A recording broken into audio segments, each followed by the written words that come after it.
abali China, abali mu America, abali Canada, abali mu Africa, abali mu Emirates, abali mu Uganda, abali Rwanda, abali Gulu, yonna gy'oli, abali Germany, namwe abali wano live, tukubire Katonda yatuzuukusiza leero ku makya, abali mu ddwaliro, abali mu hotel, Mukama zino engalo zizo, abali mu NBS live, abali mu Pastor Wilson Mugembe YouTube live, Pastor Wilson Mugembe Facebook live, worship house, tumukubire engalo. Let's give God a praise. Mukama zino engalo zizo.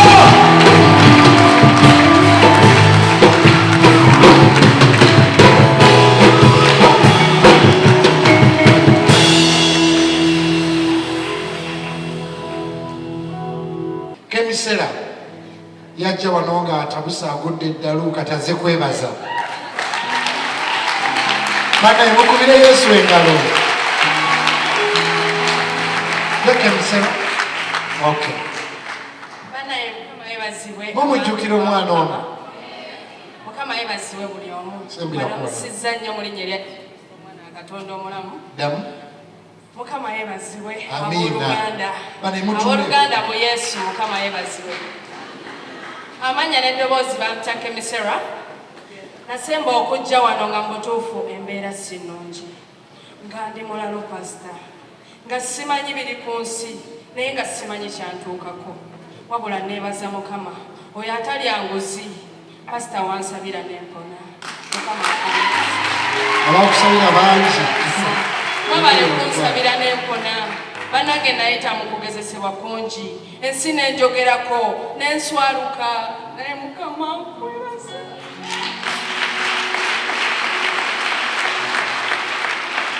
Pasita neebaza Mukama. Kubanga batuuka n'okunziza ewaffe mu kyalo nga ne bazadde bange sibamanyi.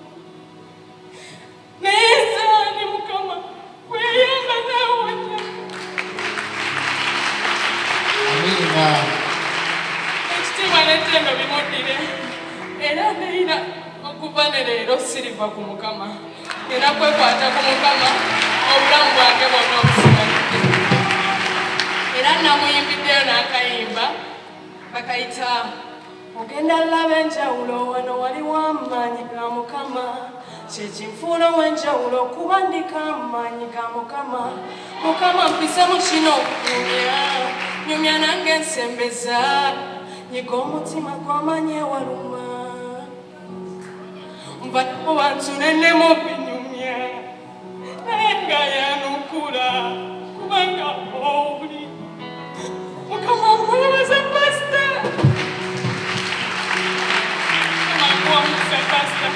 Era nsaba Mukama ayongere okungumya mbeere bulungi kubanga siri bulungi sinatereera bulungi kwetereza like financially siri fine naye nkimanyi Mukama waali olaba yamponya eddalu n'ebirala ajja kubikola.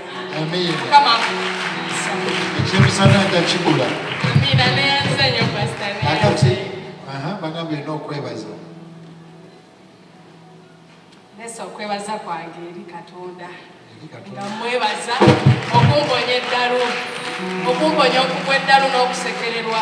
Mukama weebale. Zaani Kemisera gwe walonda mu bangi. Yesu nkwebaza ekitiibwa n'ettendo bikuddire. Tugolole emikono. Mukama tusabira omwana ono awonere ddala.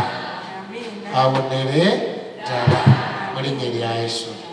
Weebale nnyo ddala. Ate eza Mukama ani azikwata. Nina omwana wange wano. I have my spiritual child here. Yesimbyewo n'ayitamu. Who campaigned and went through already. Yangu weebaze Katonda. Woman MP, Youth MP Central Region. Yesterday was a miracle. Tumwebalizeeko Katonda.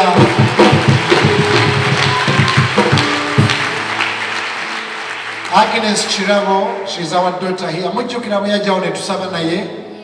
Jose Camille bwe yali wano. So twebaza Katonda since 2018 yagenda mu byokwesimbawo kwegamba akoze n'okogga. Weebaze Katonda nga ffenna tukya.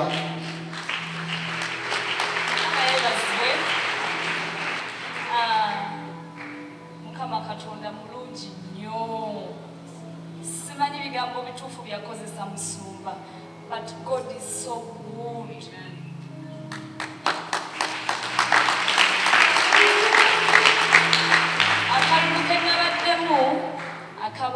I've been contesting to represent the youths of Buganda, the Central Region.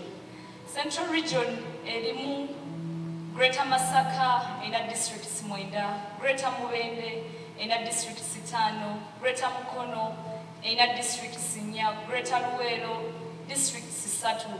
Kampala has 5 divisions that considering other districts in the NRM. Then Wakiso, Greater PG also has 3 districts. In total, there were 30 districts. Mubwachira bwange sina chendi.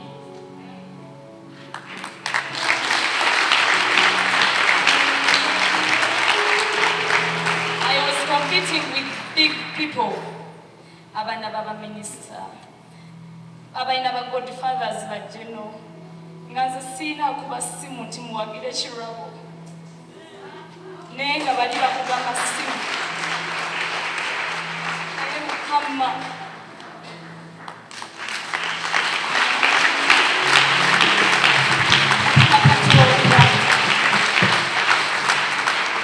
Musumba, Pastor, our God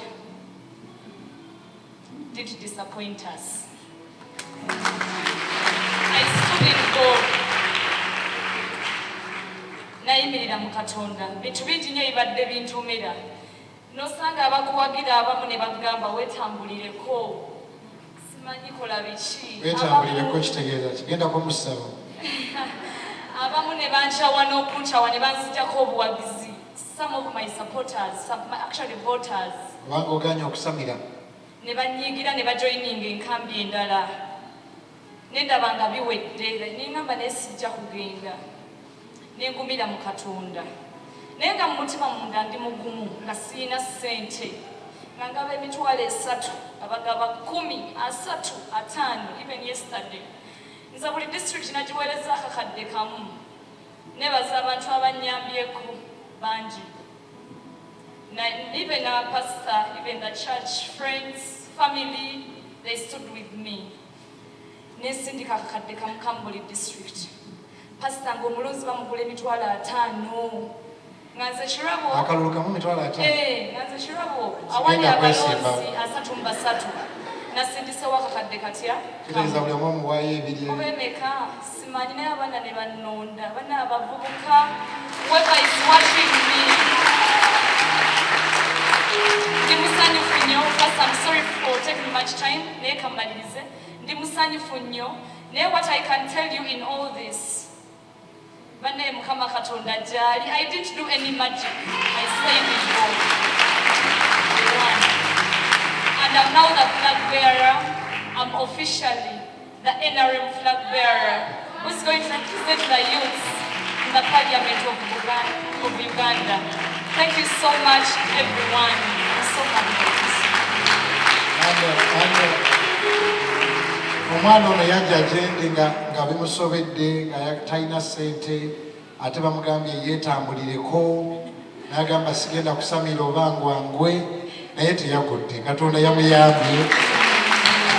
So Akozi Musumba, kimanyi bangi nnyo bandaba ne be mbadde nesimbyewo nabo mwebale nnyo. It was really hard naye engeri gye nawangudde siri kabi. Let's work together. I'll represent you all. n'abatakulonze N'abatannonze mbagala nnyo nnyo. waliwo yagambye nti Musumba yalya wonna buli candidate yamulyako ssente kati time y'okulonda teyazze. Ate actually mwenna abatayiseemu mulina okuyiga ekintu nti muli b'amaanyi. Yensonga lwaki ono musanyufu nti yawangudde abantu abatali banafu. Mu wrestling buli we bakuwanika omukono bwe bati olumu babawanika nga noona emimwa bagikubye. Kitegeeza nti ekimusanyusa gwabadde alwana naye si munafu. So kakati mmwe abatayiseemu era kasita mwasimbyewo era Katonda alina pulaani esinga naye n'oba oliawo. So itsuke tewafudde oli mulamu olikola ekirala nekiyitamu. Amiina. So congratulations Agi Kirabu. So much, Pastor. Kama akuwa mukisa. Amen. So Mr. President Museveni ono yagenda okukiikirira ye yawangudde ate yawangudde nnyo n'obululu meka? 2012. Yazzeeko n'abaana bameka? 98. Wow. So Mr. President Yoweri Kaguta Museveni, you should meet this one. Our president. Yes. Yes. Mr. President, I think you need a meeting with the president. That says the Lord. Amen. So Mr. President, my muwala wo wuno. Nze manyi mu State House bandaba. Mukama akumpeera omukisa. State House zombi zindaba. Anti ziri bbiri.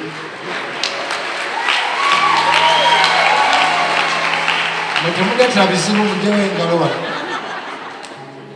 Njira mukwano gwange namugambye ankolereyo jampa oba t-shirt ngenda jambala nga wano eriko Bobi Wine nga wano eriko Museveni. Kuba bombi bange. Amanyi okweteeka mu kifo kya Mukama. Waliwo eyajja bamurepinga ekiro kati yali anoonya Mukama ng'ayagala mubuuza Mukama wabaddewa. Kati nansanga nga ntudde mu ofiisi nti nkiikirira Mukama. Nangwa mu bulago naga mumbuulize yabaddewa Mukama. Kale si kirungi kwe. Kale Katonda tumwebaza olw'obujulizi mwenna abali mu nsonga. Tusuubira mu maaso awo maybe Sheila Kashumba ne God's plan they might come naye bwe baba tebaze bayinza okulemwa, chances abayinza olemwa, then bwe bana balemeddwa tujja bafuna olulala. Andi gwe baali bayiseeko ewantu n'olemererwa. Who's ever been invited somewhere and you fail to go? Oba tebabayita. Andi gwe baali bayiseeko ewantu n'olemererwa. So bwe baba balemeddwa tujja funa olunaku olulala bajja kujja. Katonda nsaba buli atudde ng'ondaba mu TV yo oba ku Facebook omukubira engalo oluwa obulamu bwo. God Almighty, I'm offering because of your life.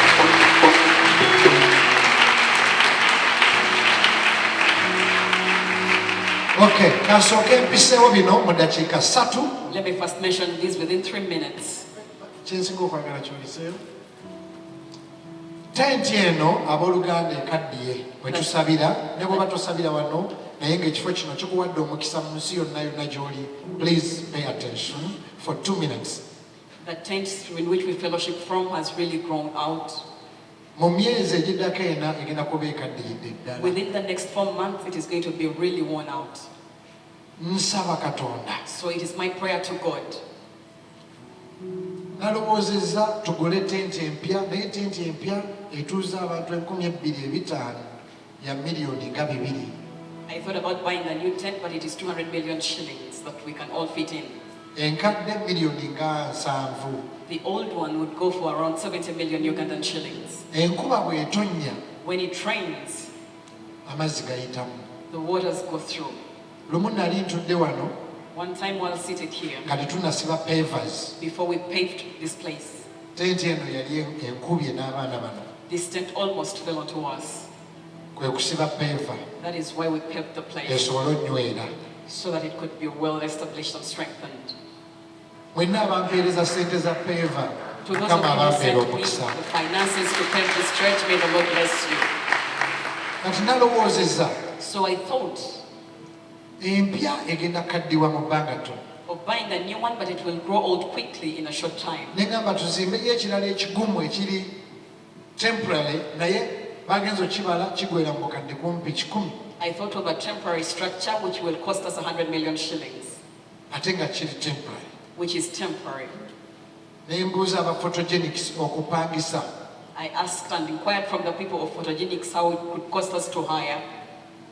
miliyoni 10 tente yenkana bweti buli wejja wano 10 million shillings every time we have it in this place. ennene The big one. bwe bakusalirako 8 Or at least it would go for 8 million Ugandan shillings. jjukira tusasula NBS ne TV endala ne internet so tuyinza obutasobola kupangisa buli Sunday. Remember, we stay on air and we pay, so we might not be able to hire it out every Sunday. mumpulirize bulungi zino eddakiika naziwaddeyo nnyonnyola ekintu kino These are minutes that I dedicated to explain this idea. so neŋŋamba aa So I said, baŋŋambye mu myezi 4 tente ejja kuba tekyasobola I've been told that within the next 4 months it will not be able to accommodate all of us. Well, okupangisa nedda and I cannot keep hiring the tent. mwenna musula mu mayumba amalungi All of you almost sleep in good houses. kale tosula ku kkubo Or at least you don't sleep by the streets. kati ye Hosea Now Hosea, Haggai emunnya Haggai 1:4 agamba lwaki musula mu mayumba amalungi ng'ennyumba ya Mukama teri bulungi poses a question to us. Why do you sleep in beautiful houses if the Lord's house is not in good condition? kati naye nfuna okukkiriza So I increased my faith.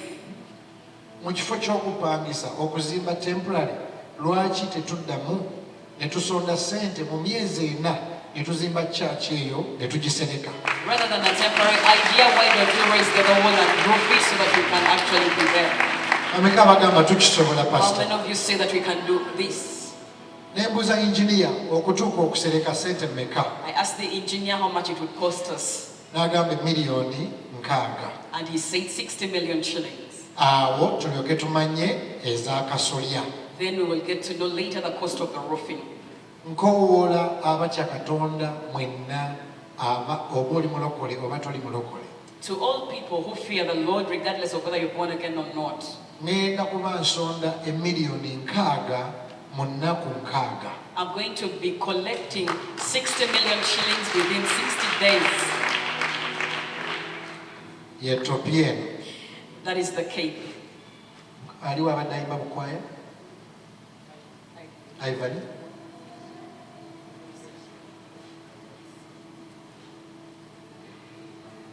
omunoonyeeko nange nabadde nyina okwambala t-shirt naye nabaddeyo nyina engoye empya I was also supposed to wear a t-shirt, but since I am wearing new clothes, ropi nga saagala kukola ki omuntu oba ffenna twateeseza twambale t-shirt naye nageza okulaba nyina engoye zange empya kati neŋŋanze kanyambale topi abantu balabe engoye zange since I had new clothes, I decided to wear them, and people will see my new clothes, and these ones will be wow. So bamekanga nsaba katonda mu nnaku 6 I pray to God that within 60 days, tusonde miliyoni 6 we are able to raise 60 million shillings. kati kansabire abantu bwega pastor actually nabaze abantu 2 n'emitwalo 5 bwe mutuweereza 5 simanyi oba namba ozitaddeko Raymond okwo kyemmanyi nyina gye nyina mutwe 776122122 nyina accounts biki ebyo mu nnaku 6 Within 60 days, tufune miliyoni 6 so that we are able to raise 60 million shillings. tugizimbe kati awo nzije mbabulira akasolya kammeka We raise the other wall, then I will come back and tell you about the roofing cost. abantu 120 nga mutuwadde emitwalo 5 ziba ziweddeyo abantu 6 nga mutuwadde emitwalo 3 abantu 6 nga mutuwadde miliyoni 1 nze maathi yannema kuva mu ssomero kyemmanyi miliyoni 6 so nsaba mu nsi yonna All over the world, it is my request. gwe mutwalo nga gumu ne muka 6 ogwa dola $60,000. oba dola nga 207 emiliyoni oba 105 so ngenda kusaba essaala nammwe abali wano mu nnaku 6 oleeteyo ekintu ekyokuzimba kyaki I'm going to make a prayer that all of us will be able to get something to give towards the building of the church. kale bw'obona tuweerezaayo in 60 days waniko omukono gw'omu nnyumba yo katonda agenda kuwa omukisa ayi mukama Lord Jesus, buli awanise omukono to whichever hand is raised up, ayagala okuwa sente okuzimbira ekkanisa yo. they want to give some money to build for you your house. Yogera n'abantu mu nsi yonna Speak to the people all over the world batuweereze 60 million that they will send us the 60 million in shillings. 60 days. Mu nnaku nkaaga. In Jesus' name we pray. Mu linnya lya Yesu tusabye. And God's people said, Amen. ameka abagamba kisoboka. If you say it is possible, should have Emyezi ena gigenda okuggwako nga tetuli mu tenti nga tuli mu church. by the end of 4 months, we no longer be in a tent, we shall be in church. Mwekubireko mu ngalo, Mukama abawe omukisa. May the Lord richly bless you. Akasolyako bali mu kabala mitwalo nga 12 egya dola. We are still finding out the cost of the roof, around $12,000. Naye tujja katuukako nga tutuuseeyo. But we shall get there after crossing this. Kale buli muntu Mighty up house. The worship house will open Ejja on kuggulawo 1st May. nga lumu May. Nga lumu 1st November. Nga lumu November. We are going to have 5 services Tugenda kubeera ne service 5 plus 1. nga tugasseeko emu. Nga lumu November On 1st November, tugenda kuggulawo okuva buli service ya ssaawa 2 etandikeemu. Tutandika ssaawa 2 ez'okumakya paka ssaawa 4. Tuve ku 4 paka 6. Ezo za luzunguluka. Then tutandike 6 paka 8, 8 paka 10, 10 paka 12. Esatu ezisembayo zo za ku can you finish your business from out please. Neyanziza nnyo ebirabo byange mukwano naye tuli mu service. Mumutwale bweru abibanyonyole byonna bikola bitya. Ngenda bikozesa nga nvudde wano weewunye n'okwewuunya. Kaakati nga 1st November nga lumu November, tugenda kuggulawo that is when we are going to open church eno mu butongole. our church officially. So mwetegeka okudda ku church. So please be ready to come back to church. Tubadde twetegeka. We have been preparing ourselves. So 1st November buli mutugamba 1st November. nga lumu November. Kati bano abali wano be bazze mu kino ekigamba nti obwakabaka bwa Katonda bwakuwaguza n'ababutwala b'amaanyi. Kye munoonyeza Katonda mukifune mu linnya. Whatever you seek, the Lord give you certificate, and you receive it in the mighty name of Jesus. 1st November. nga lumu November. Service ey'omukaaga ejja kubeerangayo lwa mukaaga naye y'abavubuka bokka n'aba teenagers. The 6th service shall be on Saturdays for the teens and the youths of the church. So teens and youths Kati abavubuka every n'abateeni Saturday at 4 to 6:30. buli lwa mukaaga okuva ku ssaawa 10 paka 12 kitundu ez'akawungeezi. Sunday 1st November will be running from 8 to 10 and I will be preaching all the services. So natandisa n'okuddayo mu gym. I went back to the gym because I'm going to be preaching in all the services. Njagala kwebaza mwenna ba journalists baana bange ba bloggers ebbanga lye mumaze naffe wano ne mutajerega kanisa ne mutavuma Katonda ne kamera zammwe ne muzikozesa obutaswaza n'otujerega. Mukama abawe omukisa mwenna. May the Lord bless all the journalists who have been here with us. Mubakubireko mu ngalo. Kale mwanike emikono ayi Katonda. Oh Lord God, Nsabira abalina sirimu okuwona. I pray for people with AIDS to be healed. Nsabira abatalina mukisa okufuna. Those without a blessing to have it. Nsabira abatalina mirembe For them without peace, bagifune. may they get peace. Nsabira abatalina mukisa. For them without a Oba blessing, tolina mukisa wanika omukono okuva olwaleero Katonda akuwa omukisa. today may the Lord richly bless you. Nsaba olunaku lw'olijja okwebaza nga Agi bwakomyewo kirabo nga Kemi bwakomyewo n'olunaku lujje ng'ozze kwebaza nga buli kye wasaba mu saaviisi eno olwaleero wakifuna mu linnya lya Yesu Kristo Mukama waffe. Kampulira amiina. Njagala kwebaza Mwami Kaliisa I want to appreciate Mr. Kalisa okututeeka ku TV ye. for putting us up on the TV. Kale tusasula naye olumu tusasula mpola n'atugumiikiriza. We pay, but he's normally patient with us. Tukubireko Mwami Kigozi, Mwami Kalisa and the team, NBS. Thank you, Mr. Kalisa, and your team. Okay, I want to share with us a sermon in the next 15 minutes Njagala okugabanako naffe mu njiri mu ddakiika 15 eziddako. called Go Tell That Fox. Egambibwa nti genda ogambe ekibe ekyo. Buli lwakusatu tusiiba Every Wednesday we fast. era n'olwokusatu luno buli anaasiiba kwata ku lubuto lwo wanike omukono gumu mu bbanga. If you're going to fast with us this Okusiiba maanyi. Wednesday, raise up your hand because fasting Buli is power. agenda okusiiba kwata ku lubuto. Touch your belly. Nsaba Katonda I pray to God. buli kyosiibira okifune. Whatever you are fasting for, may you be able to receive it. Ngambye buli kyogenda osiibira okifune. Whatever you're going to fast for, shall you receive it. Gamba nti amiina. Amen. Amiina. Kaakati Yesu Jesus. katukuma engalo gamba enjiri etandise kati. Engalo zandi ezo wana. Yesu. Jesus. Bwenaaba tatya nga totya ng'olyogera linnya eryo gamba Yesu. Jesus. Yogera emizimu gy'abamwe gidduke gamba Yesu. Jesus. Yesu baamutumira ababaka They sent messengers to Jesus ne bamugamba who told him, dduka weekweke run fast and hide, Kerode agenda kutta. because Herod is looking for you to kill you. Kati buli muntu tuula ng'awulira enjiri kati sister tuula ng'awulira enjiri kati tuula ng'awulira enjiri ng'ennyonyi egenda okubuuka. Baagamba Yesu They told Jesus, bw'otadduke if you don't run, Kerode agenda kutta. Herod is going to kill you. Dduka weekweke. Run and hide. Kerode ono yali kabaka omutemu. Herod was a king who was a murderer. Kati abafalisaayo ne bajja eri Yesu mu Luka 13:31. In Luke chapter 13 verses 31, the Pharisees came Bayibuli to Jesus. egamba. The Bible says, On that very day, ku lunaku olwo lwennyini, some Pharisees came to him abafalisaayo abamu ne bajja gy'ali saying to Jesus, nga bamugamba nti, get out of here and run, va wano dduka, for Herod wants to kill you. kubanga Kerode ayagala kutta. Kerode yali mutemu. Herod was a murderer. Actually, Kerode Herod indeed yatta Yokaana omubatiza. had killed John the Baptist. Yamusiba mu kkomera. He imprisoned him. Give me the time.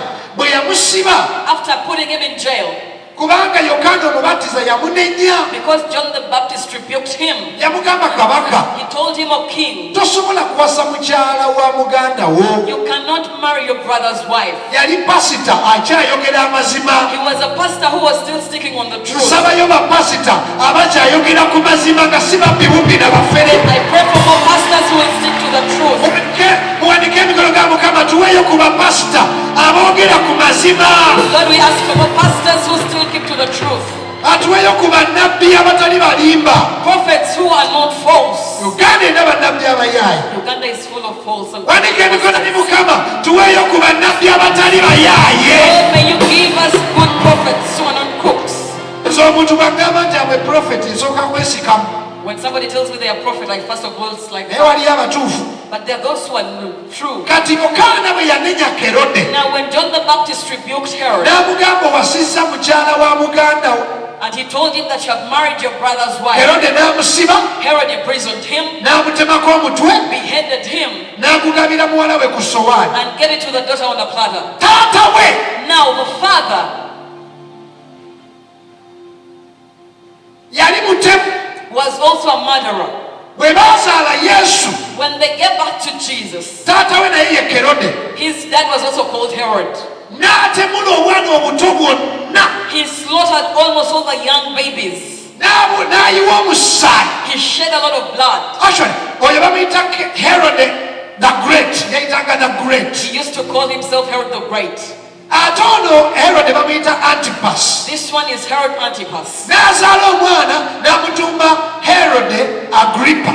Then he gave birth to another Herod called Agrippa. Naye yali kabaka. He was also a king. Oyo ye yatemula abayigirizwa bonna. That is the one who killed almost every Famire disciple. yali ntemu. The entire family was full of murderers. Kaakati ne bagamba Yesu, Now they told Jesus, twategeddeko we got to know nga naawe bagenda kutta. that he's also looking for you to kill you. Because Jesus had become more popular than him. Kubanga Yesu yali amanyikiddwa nnyo okusinga ku ye. So Jesus Kati Yesu is expected to run bamusuubira kudduka and hide for his life. yeekweke ku lw'obulamu bwe. Instead, Jesus said Mu kifo ky'okudduka yagamba to a king, ng'ayogera ne kabaka, go tell that fox. mugende mugambe ekibe ekyo. Jesus called him a fox. Yesu n'ayita kabaka ekibe, Abantu ne batya. and people were amazed. Muntu kyayogera n'omusajja ono atiisa buli muntu ekibe n'amuyita ekibe. Who speaks to this kind of man and calls him a fox? Kubanga Yesu yekka Because it is only Jesus y'atatya by'otya. who is not afraid of what makes you scared.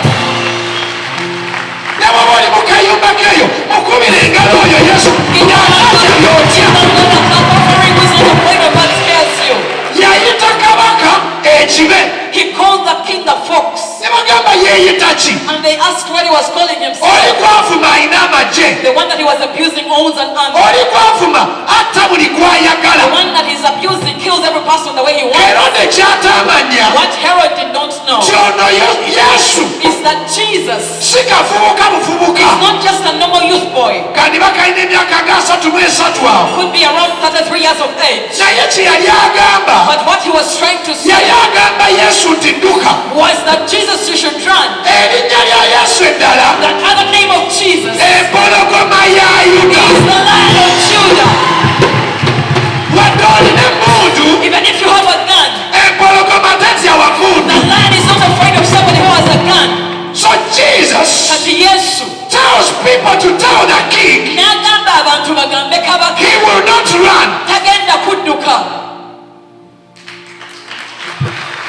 go tell that fox Mugende mugambe ekiba ekyo. omwoyo wa mukama ali kunze The Spirit of the Lord is mu upon you ddakiika eno yennyini in this very minute. buli alina ekintu ekikutiisa If you have something that makes you afraid, oba it's a symptom on your body obanga kabonero ku mubiri gwo it is threatening cancer kakanga nti onalwala kansa, your marriage is threatening to break obufumbo bwe butiisatiisa nti bunaatera you okumenyeka, have a fox called a debt olina ekibe kye bayita amabanja. bayibuli egamba mukama yatuma malayika The Bible says the Lord sent an angel n'akuba kerode oluyi who slapped Herod n'afa and died, n'afundirawo instantly got wrong. olwaleero Today, eryo ebbanja olw'okukkiriza mikubye oluyi by faith that death is slapped. gambye wanika emikono kola bwoti obwo obwavu bwo oba sitaani ayagala olijjukira nali ku nbs ne basaba nali ku facebook 1 2 3 bayibuli egamba The Bible says, abantu bagamba the people say mukerode ayogera nga katonda that Herod speaks like, naye bwe bamukuba oluyi but when he was slapped, n'afunda he instantly got wrong. tebaddamu kukyogerako ekyo They never said it anymore. bannagenze nalina endwadde I had a sickness. nga ndwalalwala I used to fall over naye the yesu yakikuba oluyi ne kifu Jesus slapped that and it instantly wrote. nali siinawo I embeera don't have a place to stay. nsula wano nsula wali naye yesu yatuma malayika n'akuba kerode oluyi obwavu ne buwona kale buli andaba wanika emikono ebizibu byoyiseemu olwaleero meka olwaleero meka olwaleero meka leero meka 11. nga 11 On the 11th of October, 2020 2020, 11, 2020 omwezi gwa 10 in the 10th month of the year, ekizibu ekyakulemerawo ekikutiisa kansa siriimu mabanja 1 2 3 slap it slap it slap it kubengero site mukasoya go tell that fox mugende mugambe ekiba ekyo. I will not run Sigenda kudduka. Jesus said Yesu yagamba I will continue ngenda kweyongera to heal people. kuwonya bantu. Go tell that fox Mugende mugambe ekiba ekyo. I will continue Ngenda kweyongera to chase demons. kugoba mizimu. I will continue Ngenda to kweyongera rise the dead. kuzuukiza bafu. Okuva olwaleero From today, buli ekibadde kyagala okutta whatever has been wanting to kill you, ekyagala okutta bizinesi yo whatever wants to kill your a business, 1 a 2 a 3 we slap it. Herod had a parish. Herode yalina olubiri. Jesus doesn't care Yesu tafaayo whether your problem has a parish. oba ekizibu kyo kirina olubiri. Jesus doesn't care Yesu tafaayo whether your problem has soldiers. oba ekizibu kyo kirina abasirikale. He is the liar. Yempologoma He can't run. tasobola kudduka. People should know Abantu balina okumanya that the nti empologoma empologoma is not the strongest animal in the jungle. si yensolo esingayo amaanyi mu nsiko oba mu ttale. The lion Empologoma is the bravest. yesingayo obufumu. Empologoma The lion si yesinza amaanyi is not the strongest animal, kyokka ate yeefuga. but yet it is the king of the jungle. Embogo A buffalo yesinza amaanyi. is the strongest animal. Enjovu An elephant. nalabako enjovu ani erabye ku njovu Who has ever seen an elephant? enjovu eyinza n'okusinga akayumba mwosula An elephant can be bigger than the house that you stay in. kyokka empologoma Yet the lion, bw'eraba enjovu when it looks at an elephant, tetya size it is not afraid of its size.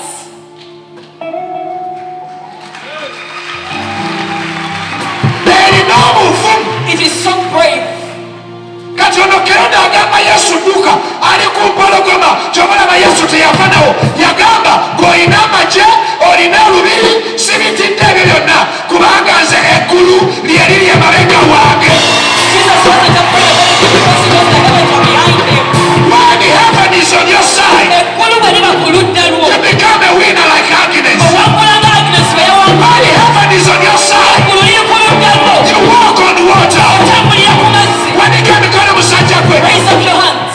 nangirira I declare, from today okuva n'olwaleero, kino ogenda kukikubira engalo okuva olwaleero from today, heaven is on your side. eggulu liri ku ludda lwo. atakyagala akireke akyagala agambe I receive heaven on my side. Eggulu litwala okudda ku ludda lwange. Empologoma A lion, ekirala kyerina the other character that it has attitude is its attitude. bw'eraba enjovu When it looks at an elephant, eraba langi. it sees its lunch. Empologoma tetya musajja akutte emmundu. A lion is not afraid of a man holding a gun. wano waliwo abantu We olwaleero have people here today. nga mu myaka esatu Within the next 3 years, gyosula bajja kuba walala nnyo you're going to be sleeping in a totally different place. gyosomera walala gyoyambala birala ennyonyi ozirinnya omukisa ogulina 1 2 3 may the Lord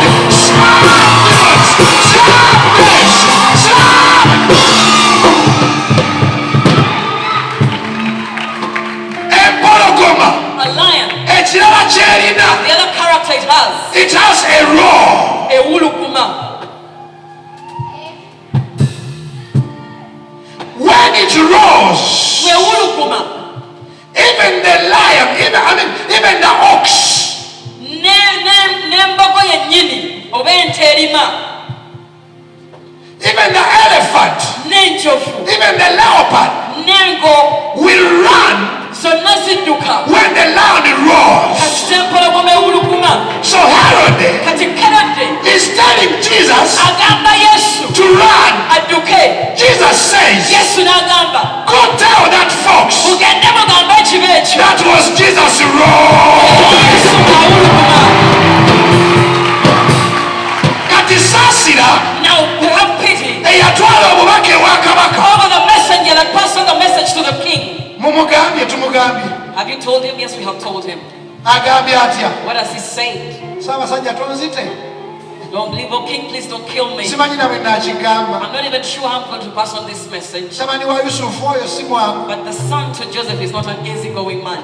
agambye nti kugambe nti oli kibe He has actually told me to tell you, so I hear that you're a fox. genda ogambe emizimu gyewammwe nti oli kibe Go tell the demons where you come from that you're a fox. wano waliwo abantu ng'ogwo omutima tegulisirika n'agamaaso tegaliziba nga tolabye katonda ng'akola ebyewuunyisa. Some people here in America have seen the Lord doing wondrous work. No one can kill Teri asobola kutta. what God has given life. Katonda kyawadde obulamu. No one can curse Teri ayinza kukolimira. what God has blessed. Katonda kyawadde mukisa. Wanika ery'eggulu nangirira I declare okuva olwaleero from today, tokyali ku lulwo. you are no longer by yourself. Bw'ova ku TV, bw'ova wano ku church, bw'ojjako Facebook, let the heaven join your struggle. After this service, eggulu lyeyongere ku lutalo lwo.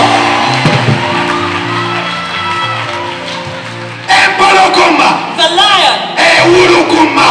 rose. Ky'oba olaba ne Ssaabasajja Kabaka wa Buganda naye bamuyita mpologoma. Nanti bwewuluguma ng'Abaganda tuwera, bwewuluguma nga n'Abaganda tuwera. Ne Ssaabasajja Kabaka wa Buganda naye bamuyita mpologoma.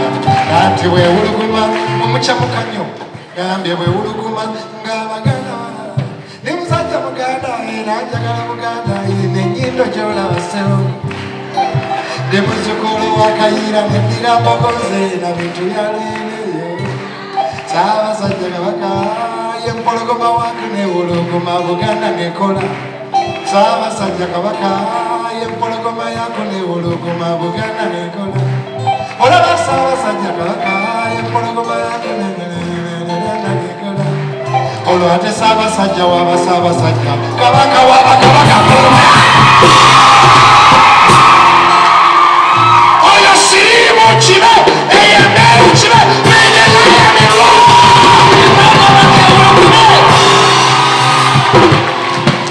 bw'oba otudde wano ng'ogenda kuba mugagga nnyo kikubeereko bw'oba otudde wano ng'ogenda simira mawannyuma kikubeereko let me tell you something you are not a child of a goat toli mwana wa mbuzi you are a child of a lion oli mwana wa mpologoma a calf akaana k'empologoma ne bw'okasibira mu nkoko even if you hide it within the chicken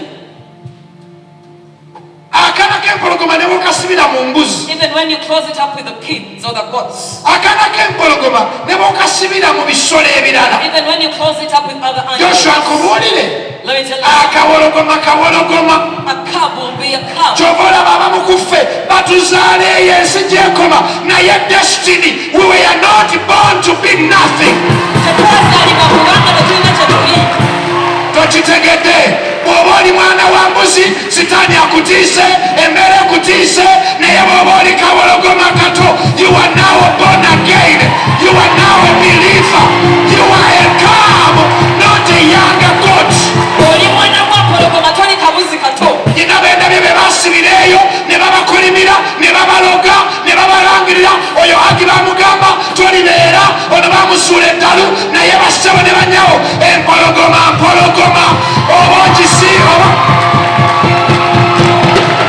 kale buli ekikulemesa mu mbeera bakikuba oluyi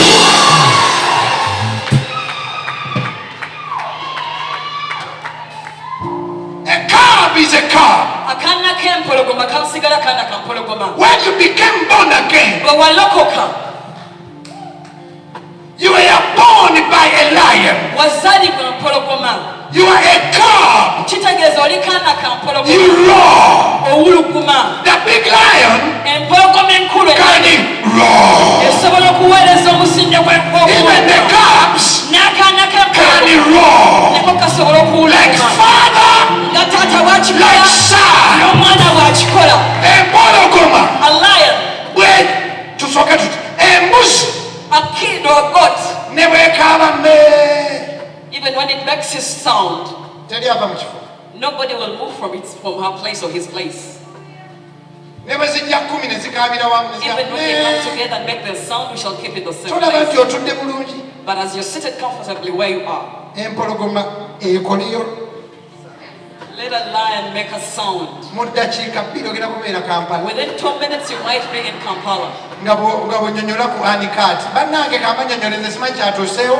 naye nawulidde kiwuluguma okuva olwaleero ebizibu byo bigenda wulira kiwuluguma from today your problems are going to listen to what is wrong bannange simanyi natuuka ntya ku tiviyo simanyi najja ntya ku rediyoyo naye manyi katonda alonda ebisirusiru n'abiyimiriza mu maaso g'abantu n'abikozesa bw'aba katonda nga ye yampita buli alina ekibe buli alina symptom ensuubi za kansa buli alina ebbanja buli alina embeera let the lion roar let the lion roar let the lion roar let the lion roar let the lion roar.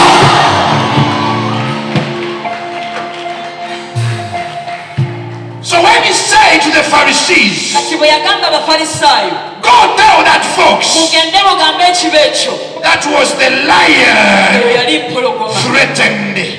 bagitiisizatiisizza Nina embwa ewange terina tabu but don't threaten it. I have a dog at home that is peaceful as long as it is not threatened. Am I preaching to somebody? Do you get what I mean? Feel like English right now. Do you understand? That's why when somebody says you'll die young, when you curse me, I feel like a lion is coming to say no weapon fashioned against me shall prosper. Okuva olwaliro toli mwana gwa mbuzi, oli mwana gwa mpologoma. Tokangibwa, totisibwa, ate bwe bakutiisa nnyo maama wo oba taata wo ye Katonda ajja kujja agambe buli ekikukanga. Get out of here where the lion roars.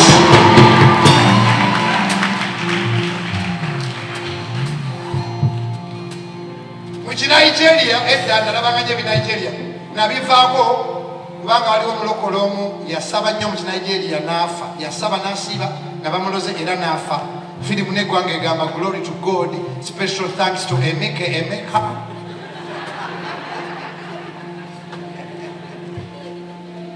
Yasiiba n'asaba era n'afa. Kuzi yusiye Katonda wange bwe nakyayira ebinaayi, twakwira ku binaayi naye mu kinaayi poliisi yasiba omusajja yali avuga speed, poliisi n'emusiba n'akola jjuju n'afuuka embuzi. A man was arrested by the police in the Nigerian movie and turned into a goat. Poliisi n'esiba embuzi. And the police arrested the goat instead. Ningamba ono omusajja musiru. They say this is a foolish man. Lwaki ofuuka mbuzi? Why do you turn into a goat? Nyiga obuntu bw'ofuuka empologoma. Make all your tricks and turn into a lion. Abategedde bategedde. Kano ke walokoka. Now that you're saved, Kati you are now born again. walokoka oli mulokole. Oli mwana wa Katonda. You are a child of God. Oba wakufuuka. So if you want to turn into something, Tofuuka bubuzi bumyu. don't just become kids of Fuuka biliyoniya, fuuka genshana, fuuka president, fuuka saami. become something great. Kale nze bwe nasalawo sigenda kukola mu kkubo. I am going on the way to change the world. I am called by God. You wanna somebody say I roar. Kulukuma. Landiroodi wagamba tolina ky'oliba, yogera mu mutima gwo ng'empologoma, ogambe emyaka 3 niba n'ennyumba eyange n'ez'abapangisa. I'll be a better landlord. I am not a son of a goat. I'm a son of a lion. I roar. I roar. I roar like my father, like me the son. Did I just say Nakagamba. we can raise 60 million in 60 days? Tusobola kufuna obukadde 6 mu nnaku 6. That is roaring. Okwo kwe kuwulukuma. Did I just say Nakakyogera. in 5 Mu months myezi 5. the church will be roofed? Ekkanisa ajja kuba That is yaserekebwa. roaring. Okwo kwe kuwulukuma. The threat. Ng'owulugumira ekikukanga. Kale buli ali mu service eno So whoever is part of this service, empologoma ewulugume n'egyo emisota. Omanye emisota waliwo ebintu ebiraga nti sitaani yabalumba. there are certain things that prove that the devil attacked you. Omanyi waliyo ebiku ebiri nomo naye waliyo ebiku nga tebiri nomo ng'olaba olaba emisota, olaba ebintuntu. Buli muntu ali ku TV ng'olaba ebintuntu, owulira amaloboozi agakugamba ogenda kufa. Kaakati empologoma mu gwe yiga okwogera ogambe egyo emizimu egikwebakako genda mbaako.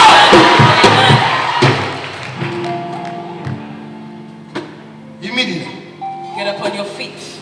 kubira Katonda w'engalo ye Give the empologoma. Lord a mighty clap of praise above your head. Let me be a spy. Someone say, the lion roars. Empologoma ewulukuma. Kiddemu n'amanyi gamba the lion roars. Empologoma ewulukuma. Somebody say the lion roars. Empologoma ewulukuma. When you threaten it, Ogikanga. it will roar. Ewulukuma. So people thought Kati abantu balowooza Jesus was alone mbu Yesu yali yekka because he didn't have soldiers with guns. kubanga teyalina basirikale bamwetolodde nammundu. But the entire heaven Naye eggulu lyonna were with Jesus. nga liri wamu ne Yesu. Herod thought Herode yalowooza he raises the dead in his own might. bw'azuukiza abafu mu maanyi ge ye. God was with him. Katonda yalinga wamu naye.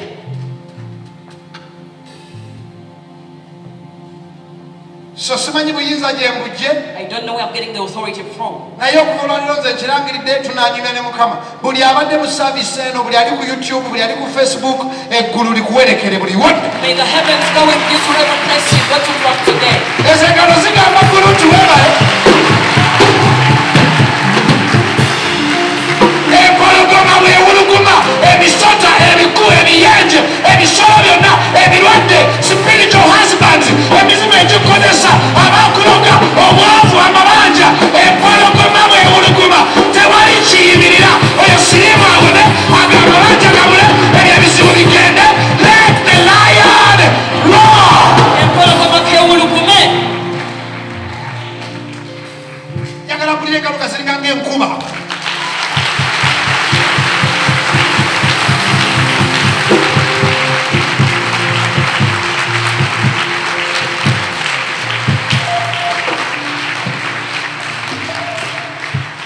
yambala masiki yo oleme kusiga muno corona when you are threatened Babeera bakutisiza. walesinganyeko omuntu n'agamba oli musiru n'owulira nga lwaki when there is a roar you know a young lion learns it gets it from the mother lion Omanyi omwana w'empologoma ayingira ku maama w'okuwuluguma. nyambi wali oli omwana wa mwamisozi bambi kwagala nnyo naswala nnyo newola sente zikyannemye okuzza naye njaziza buli wenkula negamba musajja aligamba neyekyanganga mubangi ali naye sizizemu jazifuna sitani mubi kale buli bwe babanja wanika emikono ayi katonda ulu abatonda babanja bwekibanga ddala katonda yakuzungusizza nga yakuwamu kagosa eryo ebbanja baliwulugumira olwale someone to say roar when atakikola oyina 1 2 3 say let the lion roar banaye nze napangisa njukunju naye empologoma yawuluguma ekyokupangisa kyafaawo nze gwolaba nali sina watuufu wembeera naye empologoma bwewuluguma ebyo ebisiraani byewaffe babikutula babikuba oluyi let the lion roar Empologoma kewulugume. so I was saying as I close Badde ngamba nga mmaliriza. I was telling the daughter to Mr. Sozi Badde ngamba muwala wa mwami Sozi. I was telling them tugenda zimba ebizimbe she goes like so mugenda kuzimba kiriwa sikitegeera nenga ono naye mugezi nga taatawe This one must be bright like her father is. omanyi taata wo bw'aba mutamiivu omwenge tojja kuwona You know, if your father is a drunkard, you might narrowly escape the drunkardness. katonda yakutaasa It is the Lord who escapes you. taata wo bw'aba yakubanga omukazi If your katonda father is not with your watakutaasa mother, if the Lord doesn't help you, ina mukwano gwange yagamba musunga okulokoka kunkoze bubi konza ate kutya oluyi lukomye wano mbadde nkuba mukyala nenzijukira okulokoka naye bw'aba taata wo yali mugezi if your era father was ofuna sharp, you might also be like him. gwe kimanyi bw'obeera gye bavubira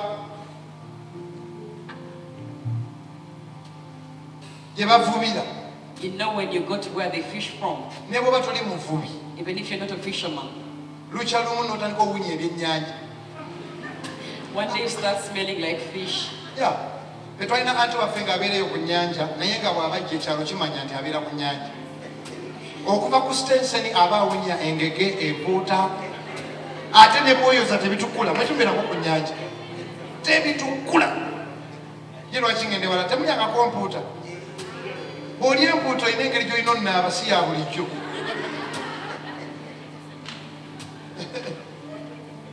bameka ng'ogenda kubeera mu bantu abagenda okutubwa ku ssente mu nnaku 6 If you're going to be wanika part of the people that are going to bless us with money within the 60 days, mukama abagabirire mu ngeri ya kyewumu may the Lord miraculously provide for you. bw'obanga obeera gye bavubira ebyennyanja ate gwe oba olowooza olyokke For you, you think that you're okay actually. kitegedde kyusi oba olowooza oli fine You actually tend to think that you're bantu fine. be bagamba It is the people who tell you. katono omwana tatisa ofuuka nga taata we ye tamanyi amagezi okimanyi bw'obeera gye bakubira ennyo obuwunga ne bwe olongoosa enviiri oddamu era obeera ku mukolo muno naakugyamu akawunga When you stand near a flour mill, you will also have flour in your head or hair. okimanyi nti bw'obeerabeera yesu waali But when you stay close by where Jesus stays, bayinza okubikira n'otatya nnyo they might tell you of the loss of a beloved and you're not afraid. bayinza okugamba gundi mulwadde nnyo n'osigala ng'olya kubanga otandise ofunamu oluwologoma to Because inside of you, you turn out to be alive. bw'omuliraana ennyo okimanyi nti bayinza okukutwala ne bagamba ennyumba ekkololo ya miliyoni ng'emu n'oteesika They will tell you about a house that costs 1 billion shillings and you're not afraid. nga you are no longer threatened by price Tokyakangibwakangibwa miwendo. because you've been so around the lion. Kubanga olinaanye nnyo empologoma. ate bano abantu abamu batulinamu okukkiriza Stuart nkwebaza byonna byotukoledde big eye thank you nze omusajja teyandeetera omufu There is somebody who brought me a dead body. wallahi yamu ng'okulya embizi mu muzikiti yaleeta omuntu nagamba musumbaye sisita wange yakafa kati mutwala muziika naye muyisizzaako wano kati mbadde njagala omusabireko konze nsabire ki afudde The person is konze already aliwa dead. ndooza mu ddwaliro tumwina wano mmotoka We have the dead body with us in the car here. oba nje kuba akatono kagamba ndabye ebintu ku kyaki wano yani imagine Joshua oli najja n'omufu Somebody comes with a dead body. sebbanga ate gwokyali mwana wa mbuzi ngamba empologoma agambye mumusabire atuuke mirembe yamuleeta muzuukiza You brought that dead body so that it could be resurrected.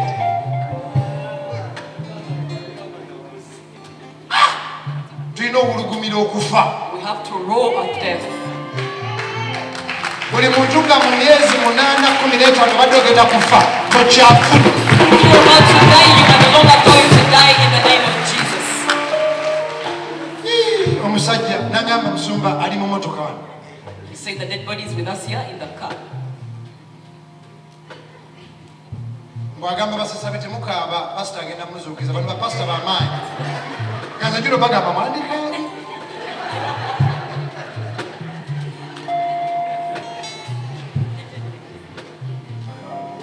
omulambo ne tugwesibakaawo vaayo mulinnya na yesu zuukira nga gutunyiga naye lujja kukyalamu omufajja But zuukira one day the dead will resurrect.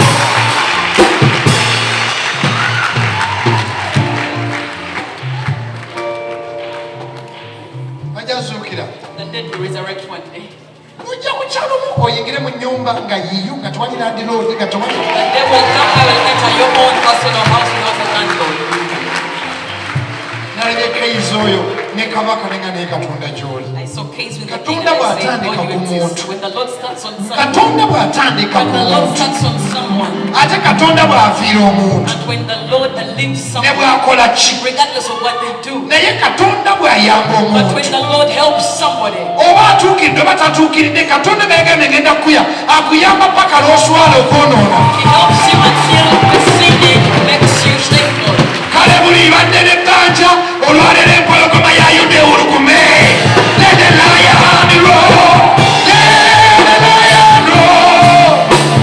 Lion of Judah, we worship you.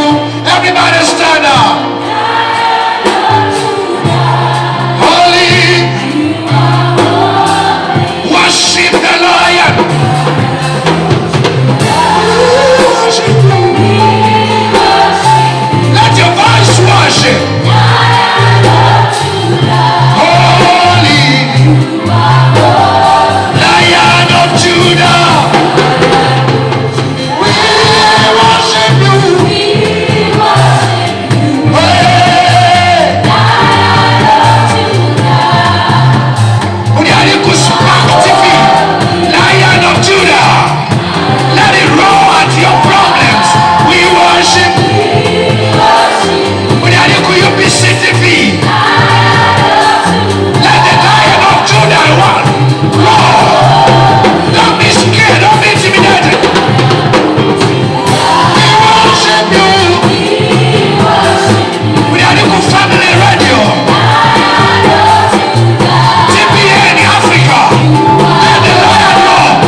engineer. osobola okugamba nti nja kuba engineer. You are not threatened by the loss of the cost of school fees. Tokangibwa kubulwa school fees. You can say that I will make it. Osobola okugamba nti nja kukikola. You are not easily intimidated. Tokangibwa. The fox can be the intimidation. Ekiba kisobola okukutiisatiisa. Whatever is intimidating you, Ekibadde kikutiisa. there is no money you can't become not this or that. Teri kintu kitasobola kufuuka. You don't have parents, so you can't mount to anything. Tolina bazadde, tolina kyosobola kuba. The lion in you, Empologoma munda the mugwe. lion in you, Empologoma munda the mugwe. lion in you. Empologoma munda mugwe. His name is Jesus. Erinnya lye Yesu. He's your father. Ye taatawo. He died for you. Yakufiirira. He will set you free. Agenda kusumulula. Break the chains. Amenye enjegere. I hear the chains falling. I hear the chains falling. I hear the chains falling. Close your eyes, lift your hands now. I hear the chains falling.